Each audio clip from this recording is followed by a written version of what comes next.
pansin sa iyong mga kapaligiran.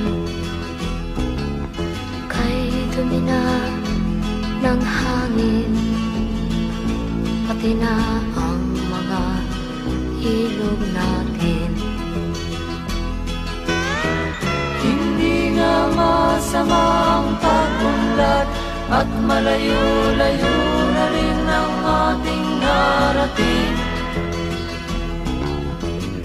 Ngunit masdan mo ang tubig sa dagat, dati kulay asul, ngayon'y naging itim.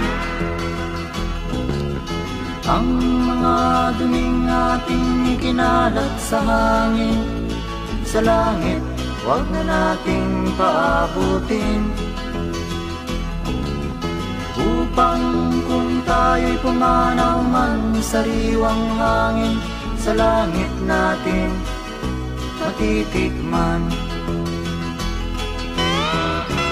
Mayroon lang akong hinihiling, sa aking pagpanaw sana ay tag-ulan. Gitara ko ay aking dadalhin, upang sa ulap na lang tayo magkantahan.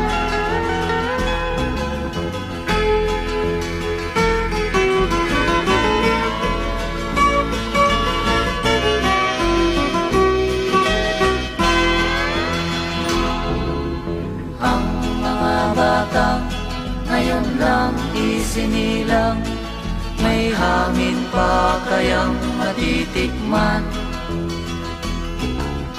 May mga puno pa kaya silang aakyatin? May mga ilog pa kayang lalanguyan? Bakit di natin pag-isipan ang nangyayari sa ating kapaligiran? Hindi nga masama ang pag-unlad kung hindi nakakasira ng kalikasan. Darating ang panahon, mga ibong dala ay wala nang madadapuan. Masdan mo ang mga punong dati ay kay tatag, ngayon'y namamatay dahil sa ating kalokohan.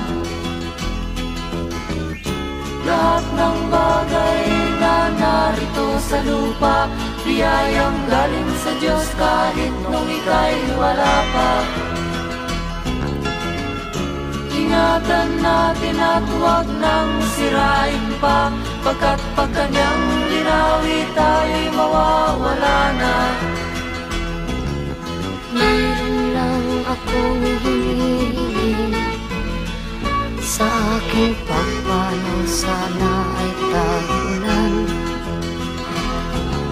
Gitara ko ay aking dadalhin, upang sa ulap na lang tayo magkantahan.